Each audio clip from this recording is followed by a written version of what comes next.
Part 2 आयो साथीहरू। Part 1 मा माफासम्म थियो भने पार्ट 2 मा माफादेखि मुक्तिनाथसम्मको यात्रा छ।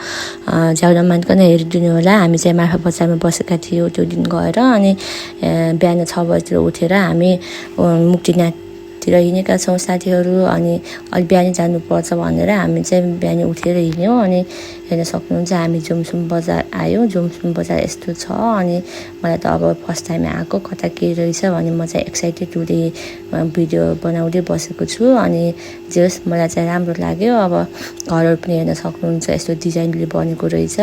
यो चाहिँ जुमसुम बजार अरे। अनि जुमसुम बजारमा अब हिउँ पर्छ भन्ने सुनेको, तर 2 वर्ष भयो अरे नपरेको। अहिले चाहिँ यो चाहिँ अब आयौँ हामी मुक्तिनाथ गेट आयौँ साथीहरू। अब सुरु भयो। अनि हेर्न सक्नुहुन्छ झन् अघि गयो झन् कस्तो राम्रो सिनहरू के, झन् कस्तो अर्कै रमाइलोको जस्तो आनन्द जस्तो हुने झन् अघि आएपछि। अनि यहाँ के को ट्रेनिङ रहेछ आर्मीहरूको, अनि दौडिनु भएको छ। अनि हेर्न सक्नुहुन्छ यो ढुङ्गाहरूको बगरहरू पनि कस्तो के अर्कै के। अनि जति अघि गयो त्यति राम्रो राम्रो सिनहरू, राम्रो राम्रो अलि के त्यो झन् पछि झन् कस्तो मजाको रहेछ। अनि मलाई त साह्रै मन पर्यो सिनहरू देखेर।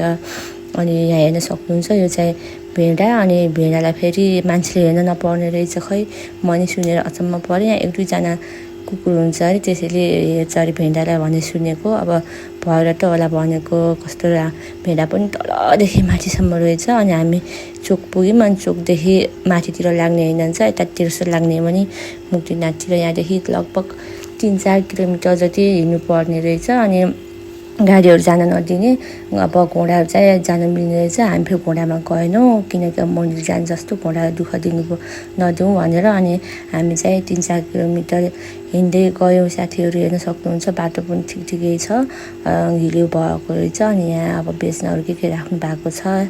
यो त ढुङ्गाहरू त कति धेरै डिजाइनको के। अनि कस्तो राम्रो लागेर म चाहिँ भिडियो गरिहालेँ। ढुङ्गाहरू पनि धेरै किसिमको। अनि यो फेरि ओरिजिनल ढुङ्गा अरे। यो त विदेशतिर कता कता पाइन्छ के भन्दै हुनुहुन्थ्यो दोकानवालाले। अनि एकैछिन हेऱ्यौँ। अनि आयो मुक्तिनाथ मन्दिर र साथीहरू। यहाँदेखि न उकालो छ। अनि कति धेरै आउनु भएको रहेछ यहाँ। अहिले त कुरा नगर्नु, जता हेऱ्यो प्याक, जता हेऱ्यो प्याक थियो। अनि हामी पनि बिस्तारै बिस्तारै हिँडेका छौँ। अनि फाइनली हामी नजिकै छौँ मन्दिरको। यहाँ साइडमा मन्दिर रहेछ। त्यहाँ मन्दिर मेन मन्दिरमा जानुभन्दा तलतर। अनि मैले पनि हल्का भिडियोहरू क्लिक गर्दै हिँडेँ। अनि त्यसपछि घन्टीहरू चाहिँ बजाउनु राम्रो अरे भनेर म चाहिँ सबै घन्टीहरूलाई चाहिँ बजाउँदै हिँडेको छु। अनि हामी आउने दिन के रहेछ र खै कति धेरै मान्छेहरू आउनुभएको। अझ इन्डियादेखि त यति धेरै गाडीहरू, यति धेरै मान्छेहरू आउनुभएको कि म त यति धेरै पनि आउनु रहेछ इन्डियादेखि भन्नुभएको। हेर्न सक्नुहुन्छ आमा कति भिड बाहिर राख्ने ठाउँ नै। अनि यहाँ त अरूभन्दा नि लाइन हेर्न सक्नुहुन्छ, पूजा गर्ने लाइन त यति धेरै थियो। यहाँ हेर्न सक्नुहुन्छ दिउँसभरि पनि पालो नआउन जस्तो थियो। यो लाइन देख्दाखेरि त कहाँदेखि आउनुभयो रहेछ भक्तजनहरू। इन्डियादेखि त धेरै आउनुभएको। यो फेरि 108 धारा भन्ने धेरैले थाहा सुन्नुभएको।